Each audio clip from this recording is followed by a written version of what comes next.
Hello and welcome students, मजे को मोहब्बत स्वागत करता हूं आप सभी का let's learn with Ajay sir के ई लर्निंग प्लेटफॉर्म पर। तो चलिए मेरे भाई, शुरुआत करते हैं आज एक बेहतरीन सेशन की।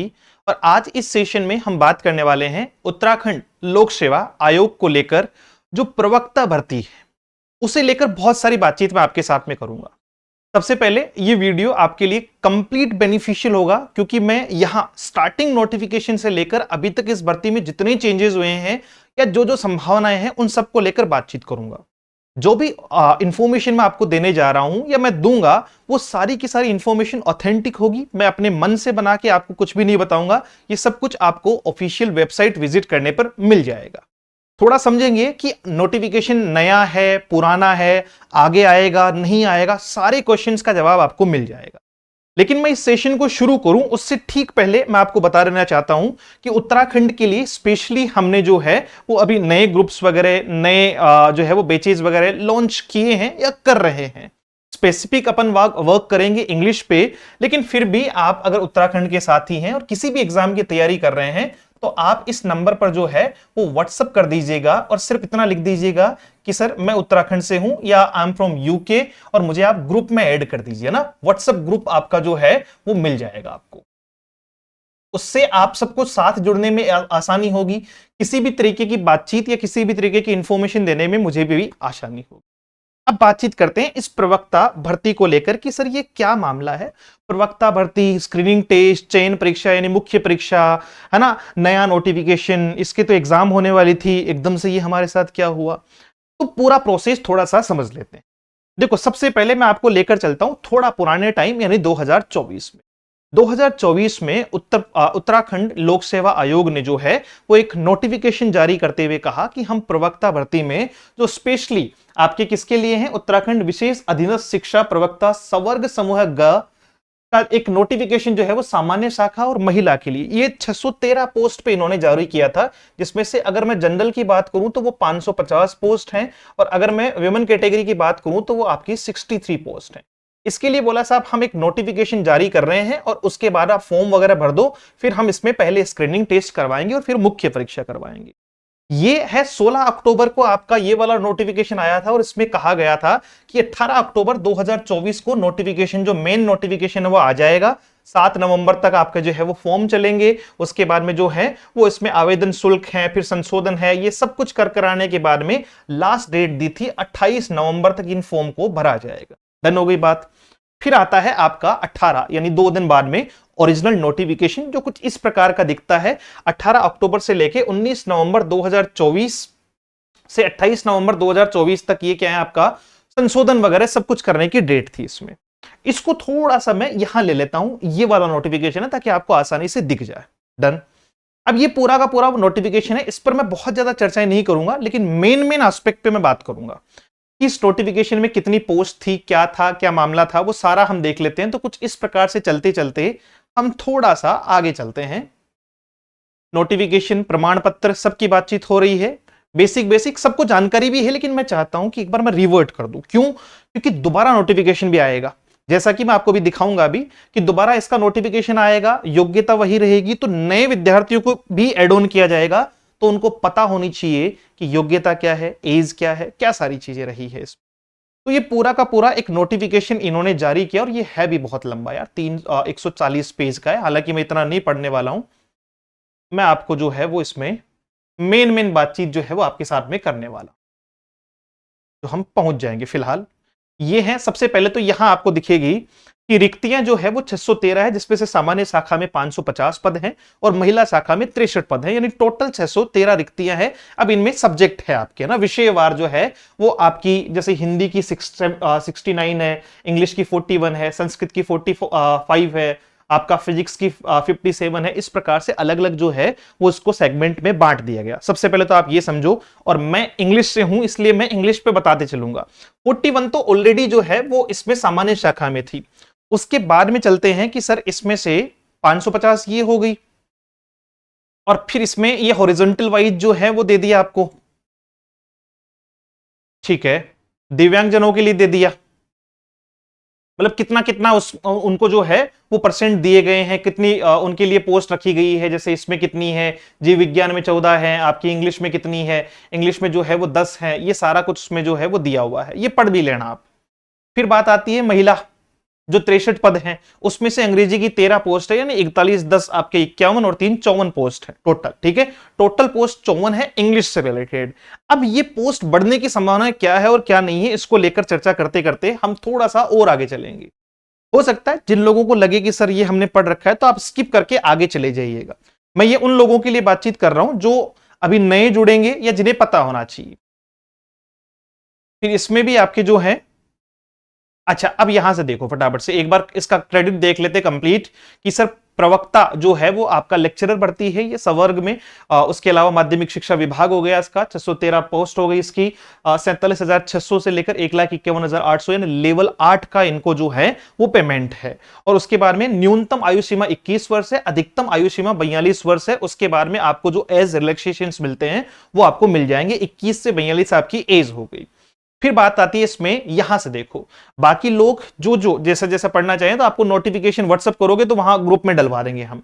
ठीक है, इंग्लिश के लिए आपको क्या चाहिए, आपको किसी भी मान्यता प्राप्त विश्वविद्यालय से जो है वो स्नातकोत्तर यानी मास्टर्स डिग्री चाहिए, और साथ में आपको जो राजकीय या सरकार से मान्यता प्राप्त जो प्रशिक्षण संस्थान है, जो एनटी जो है वो ऐसी से संबद्ध हो, उनके लिए आपका या तो एलटी डिप्लोमा हो या भारत में किसी भी विश्वविद्यालय से आपको स्नातक उपाधि यानी आपका जो है वो बीएड आपका होना चाहिए। ठीक है, इन दोनों में से आपके पास में एलटी डिप्लोमा या फिर आपका बीएड, दोनों में से कोई भी हो वो एप्लीकेबल है। ये इंग्लिश वालों के लिए है। वैसे ही आपका जो है वो भौतिक शास्त्र, अर्थशास्त्र, समाजशास्त्र, इन सब के लिए भी जो है वो एलिजिबिलिटी क्राइटेरिया रखा गया। इंग्लिश वालों को मैं याद दिला दूं कि अगर आप मास्टर्स हैं, अगर आप बीएड हैं या आपके पास एलटी डिप्लोमा है तो फिर आप इसके लिए एप्लीकेबल हैं। फिर बात आती है इसमें कि सर एग्जाम पैटर्न वगैरह क्या रखा गया, सब कुछ इसमें लिखा हुआ है, आप देख लेना। आयु की गणना इसमें बता दी गई है। फिर अधिकतम आयु सीमा में जो है वो छूट इसमें दी गई है, जैसे आपका SC ST को जो है वो 5 वर्ष की छूट दी हुई है। इसके अलावा आपका जो है वो अलग अलग छूट जैसे एज रिलैक्सेशन सब में अलग अलग होता है। फिर आते हैं इसमें मेन बातचीत पे जो हमसे रिलेटेड है, फिर मैं बताऊंगा इनमें चेंजेस क्या क्या हुए और कैसे हुए।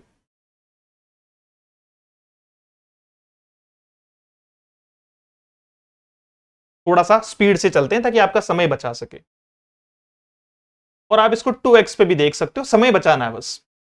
ऑनलाइन आवेदन हो गया, ये आपकी जो है वो फीस वगैरह का प्रोसेसिंग चार्ज वगैरह कुल शुल्क जो है वो हो गया, कोई बहुत ज्यादा मतलब जो है वो फीस भी नहीं है इसमें। फिर आपका जो है वो एग्जाम से रिलेटेड सारी चीजें आ गई, सब कुछ तो आ गया, लेकिन बातचीत देखो। नेगेटिव मार्किंग आपका वस्तुनिष्ठ प्रकृति के जो प्रश्न है यानी एमसीक्यू बेस्ड क्वेश्चंस थे, इसमें जो नेगेटिव मार्किंग अपनाई जाएगी, प्रत्येक प्रश्न के लिए 4 विकल्प रहेंगे, ये सारी बातचीत हो गई। और इसमें जो है वो आपका, तो इसे गलत उत्तर माना जाएगा यदि उत्तर दिए गए ठीक है, मतलब नेगेटिव मार्किंग भी थी इसमें कुल मिला के। छोटी सी बातचीत में हिंदी यार मेरी बहुत कमजोर है, इसलिए मुझे थोड़ा सा पढ़ने में दिक्कत हो रही है। ये इंग्लिश में होता तो that will be more beneficial. ठीक है, न्यूनतम हर अंक यानी आपको कितने मार्क्स जो है वो मिनिमम मार्क्स आपको जो है वो बातचीत की गई है। अनारक्षित वर्ग वगैरह के लिए सब कुछ इसमें जो है वो नियमावली में आपको दिया हुआ है। ठीक है,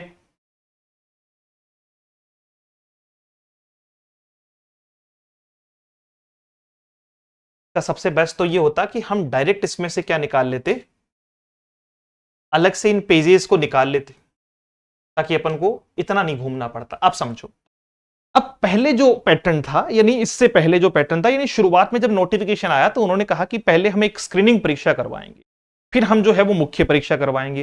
स्क्रीनिंग परीक्षा में हम 150 क्वेश्चन देंगे, 150 अंक का पेपर होगा, 2 घंटे का समय देंगे, एमसीक्यू बेस्ड क्वेश्चन आएंगे, और इसमें शिक्षण अभिरुचि और सामान्य अध्ययन के हम क्वेश्चन देंगे। सिलेबस दिया एकदम वास्ट कि पूरा यूपीएससी ही दे दिया है उठा के, है ना। इसमें जो है वो नेगेटिव मार्किंग अपनाई जाएगी, साथ में आपको जो है वो अहरकारी प्रकृति की होगी, यानी आपको जो है वो स्क्रीनिंग परीक्षा पास करनी है। मतलब मेनली इसका जो है वो मुख्य उद्देश्य क्या था कि इसमें सिर्फ कुछ पासिंग मार्क्स थे। ठीक है, अब उसको लेकर इन्होंने क्या किया, द्वितीय चरण यानी सेकंड में क्या होगा, सेकंड में विषयवार, यानी आप अगर इंग्लिश से हैं तो इंग्लिश का पेपर, हिंदी से है तो हिंदी का पेपर, उसके लिए आपकी मुख्य परीक्षा होगी जो 200 अंकों की होगी, अधिकतम अंक भी 200 और 3 घंटे का समय दिया जाएगा। ये सब्जेक्ट इसमें शामिल किए गए थे, जैसे हिंदी, अंग्रेजी, संस्कृत, आपके ये सारे के सारे जो है वो 16 सब्जेक्ट इसमें लिए गए।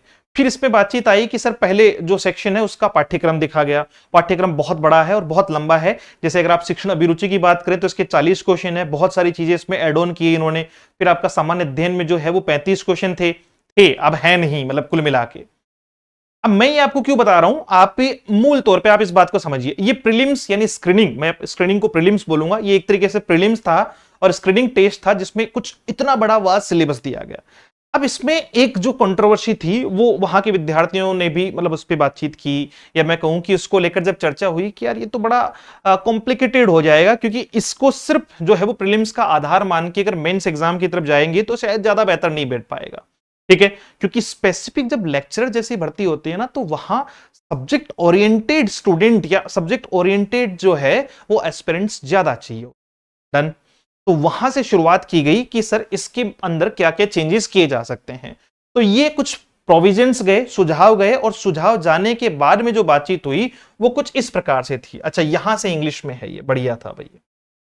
इसके ठीक बाद में आपको एक नोटिफिकेशन 24 मार्च 2025 को, अब ये 24 मार्च 2025 को क्यों दिया गया, क्योंकि इसका जो स्क्रीनिंग टेस्ट था, यानी जो प्रीलिम्स था वो कब होना था सर, इसका प्रीलिम्स होना था 27 अप्रैल 2025 को इसका स्क्रीनिंग टेस्ट होना था। ठीक है, अकॉर्डिंग टू द नोटिफिकेशन इसमें कहा गया कि 27 अप्रैल 2025 को निर्धारित स्क्रीनिंग परीक्षा अग्रिम आदेशों तक स्थगित की जाती है। पहले इन्होंने इसको सिर्फ क्या किया, स्थगित किया कि बाद में करवाएंगे, अभी इस पे कुछ प्रोविजन चल रहे हैं, हम इसमें काट छांट करने का प्रयास कर रहे हैं। ये कब का है, 24 मार्च 2025 को इन्होंने ये कहा। 24 मार्च 2025 को नोटिफिकेशन डाल के कहा कि 27 अप्रैल को होने वाली जो एग्जाम है उसको फिलहाल के लिए स्थगित कर रहे हैं, आगे आदेश जारी करेंगे। फिर आदेश आया एक और आपका, और वो आदेश आया 30 अप्रैल को। 27 को एग्जाम होनी थी, नहीं हुई, उसके बाद में 30 अप्रैल को आपका एक और आदेश आता है 2025 को, और उसमें यह कहा गया, इस आदेश को समझो सबसे पहले तो, और फिर आपको बाकी की बातचीत समझ में आएगी। इसमें कहा गया कि जो 613 पदों के लिए 18 अक्टूबर 2024 को जो नोटिफिकेशन प्रकाशित हुआ था, ठीक है, उसके लिए 27 अप्रैल 2025 को स्क्रीनिंग टेस्ट होना था। उक्त स्क्रीनिंग परीक्षा विज्ञप्ति संख्या ये हो गया द्वारा अग्रिम आदेशों तक स्थगित कर दी गई थी। यानी पहले जो नोटिफिकेशन दिया था उसमें तो इतना ही कहा था कि आगे डालेंगे, बाद में डालेंगे। फिर क्या होता है, यहां आगे लिखा हुआ है नियमावली 2025 जो है वो उसके द्वारा मूल नियमावली के नियम 15(3) में संशोधन करते हुए सीधी भर्ती हेतु पूर्व स्थापित स्क्रीनिंग परीक्षा की व्यवस्था को समाप्त करते हुए मात्र विषयवार परीक्षा जो है वो आयोजित करने की व्यवस्था की गई है। यानी 30 अप्रैल वाले नोटिफिकेशन में जो स्क्रीनिंग टेस्ट है वो हटा दिया गया। अब आई बात आपका जो है वो मेन मुद्दे की, ठीक है, कि सर अब स्क्रीनिंग टेस्ट है ही नहीं, यानी उसका कोई अर्थ ही नहीं है। साथ में ही फिर जब इनको लगा कि स्क्रीनिंग टेस्ट भी हटा दिया, पहले नोटिफिकेशन अलग तरीके से डाला था, उसमें प्रोविजंस अलग थे, अब हमने चेंजेस कर दिए, तो हमें क्या करना होगा। अब आप यहां जो है वो इसको पढ़ सकते हो। जैसे सबसे पहली चीज है, उत्तराखंड शासन से संशोधित नियमावली के आधार पर नवीन अधियाचन प्राप्त होने के उपरांत आयोग द्वारा उक्त पदों पर चयन हेतु पुनः विज्ञापन प्रकाशित की कार्यवाही की जाएगी, जिससे संबंधित विस्तृत विवरण पृथक से तत्समय प्रकाशित किया जाएगा। यानी दोबारा नोटिफिकेशन आएगा, री नोटिफाई करेंगे, पहली चीज।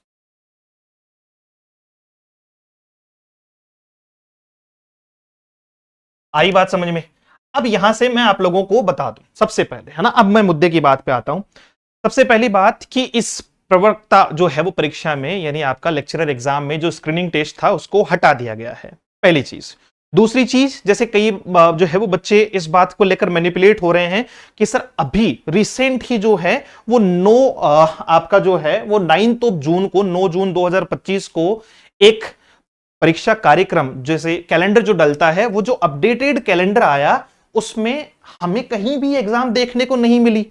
तो भैया देखने को मिलेगी कहां से, जब एग्जाम ही स्थगित कर दी गई है, तो इसका मतलब उसका एग्जाम कैलेंडर परीक्षा कार्यक्रम कैसे डाल सकते हैं। परीक्षा कार्यक्रम तो आपको सबसे पहले जो है वो क्या डालना होगा, पहले नोटिफिकेशन तो डालेंगे।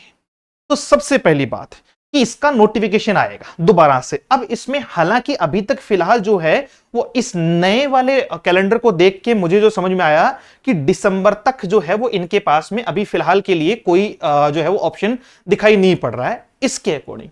लेकिन क्या इसमें एड ऑन नहीं हो सकता? हो सकता है, दोबारा से रीनोटिफाई कर देंगे। फिर भी आप एक बात मान के चलिए कि अभी हम जो है वो जून में बात कर रहे हैं, ठीक है।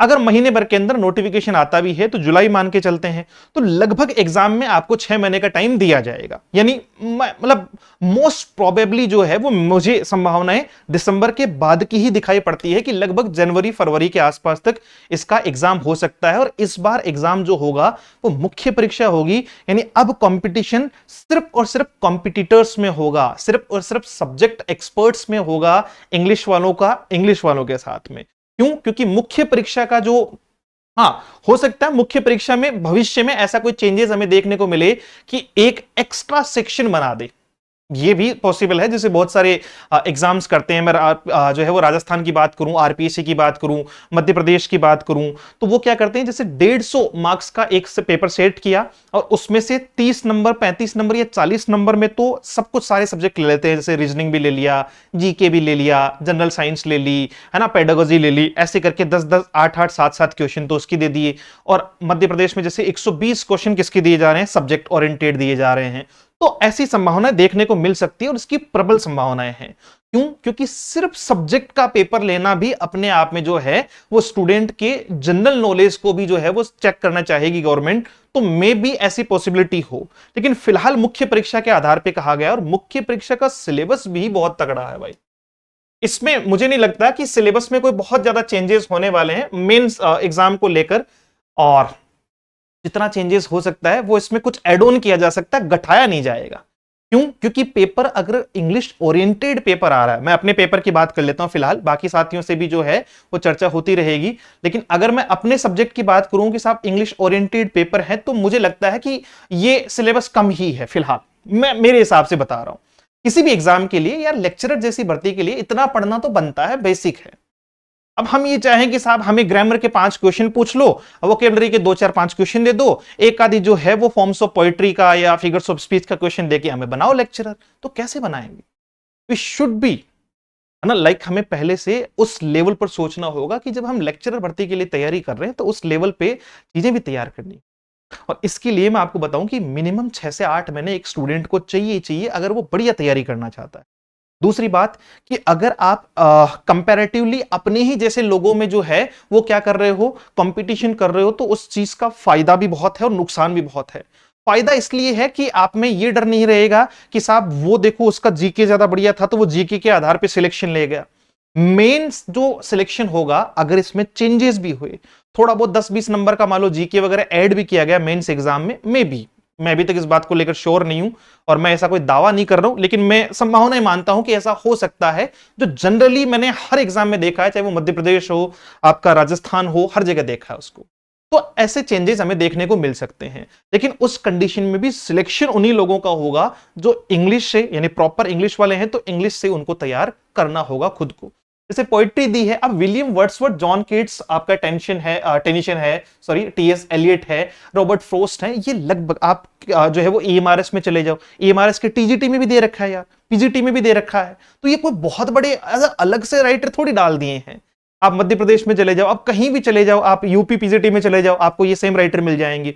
जब रोमांटिक एरा की बात की जाती है तो William Wordsworth, John Keats, S T Coleridge, Lord Byron, है ना, इनको पूछा जाना बहुत बेसिक नेचर है और वही पूछ रहा है, कोई अलग नहीं पूछ रहा है। इंडियन से आपका सरोजनी नायडू पूछ लिया, एक के रामानुजन पूछ लिया और कमला दास पूछ लिया। आप कहीं से भी उठा के देखो, मैं आपको 5-6 राइटर, इंडियन राइटर्स बताता हूं जो लगभग हर एग्जाम में, रस्किन बॉन्ड है आपके, ये मिलेंगे ही मिलेंगे। आर के नारायण है, रस्किन बॉन्ड, कमला दास, सरोजनी नायडू, शशि देश पांडे, है ना, ये मिलने ही मिलने हैं। फिर ऐसे हैं फ्रांसिस बेकन, क्यों नहीं पूछेगा, फादर ऑफ इंग्लिश ऐसे भाई पूछना बनता है। चार्ल्स लेम है, विलियम हैजलिट है, विलियम हैजलिट ने भी बहुत सारे बहुत ही शानदार ऐसे लिखे हैं आपके। इस प्रकार से जो एजी गार्डिनर है, इंडियंस में आपका एम के गांधी, कुशवंत सिंह, है ना, 10 टू पाकिस्तान हर बार किसी भी एग्जाम में उठा के क्वेश्चन पूछ लो, आएगा ही आएगा। या फिर आपका एपीजे अब्दुल कलाम है, उसमें से नोवेल आपका जो है वो हेनरी जो है वो थॉमस हार्डी है, वर्जीनिया वुल्फ, ये स्ट्रीम ऑफ कॉन्शियसनेस के लिए प्रख्यात है वर्जीनिया वुल्फ आपका। इसके अलावा आपका ईएम फोस्टर है, मुल्कराज आनंद। मुल्कराज आनंद मोस्ट ऑफ द जो है वो एग्जाम्स में पूछे जाते हैं, मोस्ट ऑफ द एग्जाम्स में मुल्कराज आनंद कह दो, आर के नारायण मैंने अभी कहा था, राजा राव, अमिताभ घोष और अरविंद अडीगा। ठीक इसी प्रकार से जो है वो आपके ड्रामा में विलियम शेक्सपियर, ऐसा मुझे एग्जाम बताओ जिसमें विलियम शेक्सपियर ना पूछा जा रहा हो। आपके बर्नार्ड शॉ होगा, हैरोल्ड प्रिंटर है ना, हैरोल्ड प्रिंटर, ये आपके जो है वो द बर्थडे पार्टी इनका बहुत फेमस है। उसके अलावा गिरीश कर्नाड है, आर एन टेगोर।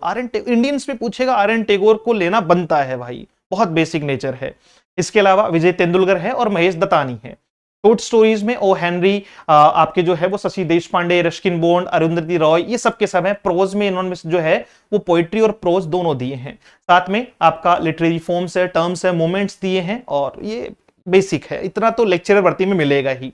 वोकेबलरी का पोर्शन दिया है आपको, साथ में जो है वो ग्रामेटिकल पोर्शन दिया है, पार्ट्स ऑफ स्पीच का जो है वो दिया है। तो 10 यूनिट में आपको सिलेबस दे रखा है, और ये 10 यूनिट मुझे नहीं लगता कि कोई बहुत ज्यादा है। एक लेक्चरर जैसी परीक्षा के लिए इतना सिलेबस बनता है, कायदे का सिलेबस है, बहुत ज्यादा भी नहीं है, इसमें घटेगा नहीं, इसमें बढ़ने की संभावनाएं हैं, और वो भी शायद जीके वगैरह ऐड कर दे। इंग्लिश में लगभग यही सिलेबस रहना है।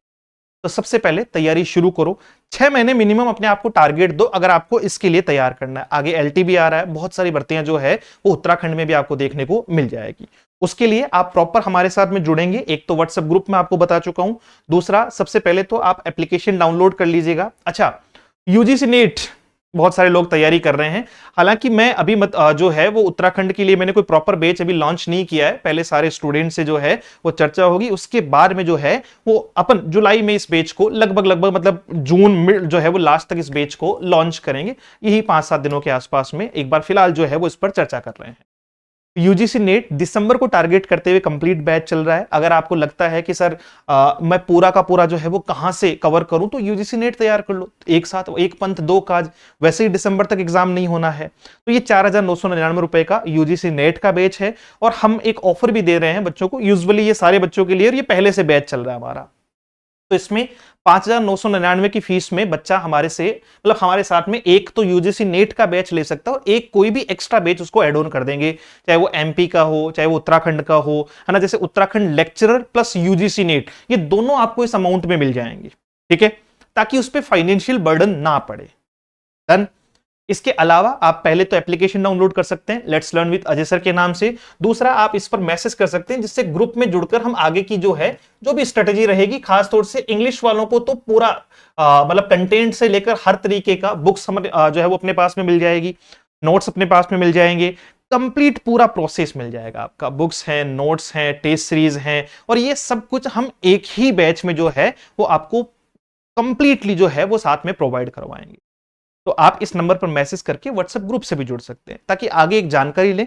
आप ये मान के चलो, मैं फिर कह रहा हूं, एक भाई वाली सलाह आपको दे रहा हूं, कि अगर आपको लगता है कि 2 महीने में आप लेक्चरर भर्ती की तैयारी कर लोगे, ये पूरा सिलेबस कवर हो जाएगा और आप लग जाओगे, तो मेरे ख्याल से गलतफहमी में है हम लोग। मिनिमम 5 से 6 महीने का टाइम खुद को देना है। दिसंबर, आप तो ये खुद चाहो कि भैया दिसंबर तक एग्जाम हो ही ना। अगर आपको ये लगता है कि नहीं नहीं पहले ही नोटिफिकेशन आ जाए, कल ही एग्जाम हो जाए, परसों, अभी तक हमने स्क्रीनिंग टेस्ट के हिसाब से तैयारियां कर रखी है, स्क्रीनिंग तो समाप्त हो गया है, अब तो मेंस एग्जाम है, और मेंस एग्जाम में सब्जेक्ट एक्सपर्टीज लानी पड़ेगी, और पोस्ट भी बढ़ के आएगी 100%। नए नोटिफिकेशन में नए बच्चों को भी मौका मिलेगा, पोस्टें भी इसमें जुड़ेगी, तो इंक्रीज होके ही अपन को मिलना है, यानी बढ़िया तरीके से पोस्ट भी इंक्रीज हो जाएगी, नए लोग भी इसमें जुड़ जाएंगे, सारी संभावना इसमें दिखाई पड़ती है। मे बी नेक्स्ट मंथ में जो है वो इसका दोबारा से notification, may be in this month also जो है वो जून एंड तक या फिर जुलाई फर्स्ट में आपका जो है वो नोटिफिकेशन देखने को मिल जाए। एग्जाम लगभग दिसंबर लास्ट या फिर जनवरी फर्स्ट में ही होना है, ये आप मान के चलिए, 4 से 6 महीने का टाइम मिलेगा इसमें। Thank you so much, have a great day, see you soon in the next session. जय हिंद।